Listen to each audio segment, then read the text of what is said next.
Melody Ball is a difficult single-button rhythm action game that asks you to tap the spacebar for every note either in a melodic song or to tap along to the rhythm of a melodic song too, trying to keep up and in sync with the music as you go through the beginning to end of each tune. It's simple, but it's exacting, and because you have to be so perfect that if you get 3 notes in a song wrong it's game over, it tests your memorization skills as much as your rhythm skills, because you're going to need to remember as the song changes exactly what pace is coming up when and where. Everything revolves around your space button, and there's 2 different types of notes in Melody Ball. The blue circles are just single taps. The red ones are press and holds till you get to the next blue circle to then let go. But those hold buttons really only come in for about 10% of all of the game's notes maximum.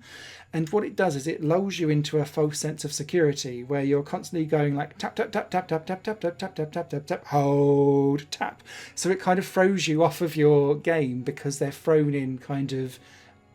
unexpectedly sometimes, and because you can only see a very short period of what's next in the chart in front of you because you'll be bouncing up, down and round the screen,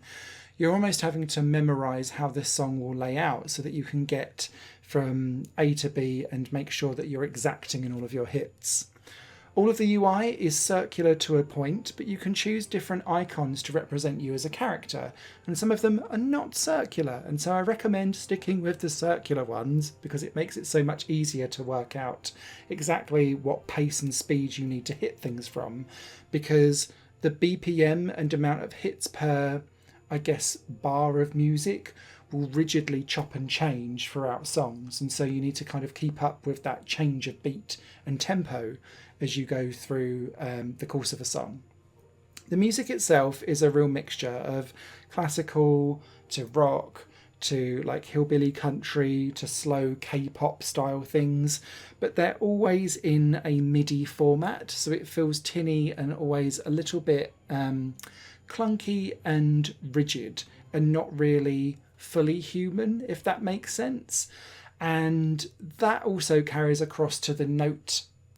tracks that you're having to hit, because sometimes they don't perfectly line up with where the music hits, and for a game that's expecting you to be absolutely like millisecond precise, having the notes not quite match up with the music in some of the really fast, furious moments of the game is deeply frustrating. Thankfully, there are calibration options to be able to change things per millisecond so that your audio and visual can line up, particularly if you've got a PC monitor with some latency to it. But still, there are some places, particularly in the really fast and frantic parts of the campaign songs, where the audio and the note track is slightly out of sync, and that's deeply annoying.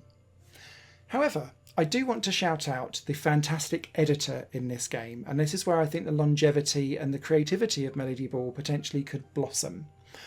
You import a song, set its BPM, a PNG image for its backdrop, and then you're presented with a grid, and that grid can be changed depending on the BPM, but also the notes that you put in can be full notes, half notes, quarters, eighths, sixteenths, and depending on where you put them then decides how close to a melody or a rhythmic beat you want to kind of make Melody Ball follow. And so the world is really your oyster. You can place all of the different notes in different patterns, and I think that opens up the game for more creative interpretations of what these tools can do, whereas the career mode feels very much like you're just bouncing along a path, and sometimes it goes up and down and spins around a little bit, and sometimes that's actually quite annoying, but you could be potentially quite creative with the layouts of levels. And I think the tools are really tactile and a very simplistic way of getting level design for these types of games up and running, and it felt approachable, and I could make something fairly quickly, for me at least, as someone that kind of struggles with these editor tools sometimes. And so if that appeals to you, Melody Ball is under a $5. The actual campaign itself is quite short and sweet. I think the editor tool is really where the longevity of this game sits, so long as there's a community behind it. It's out now.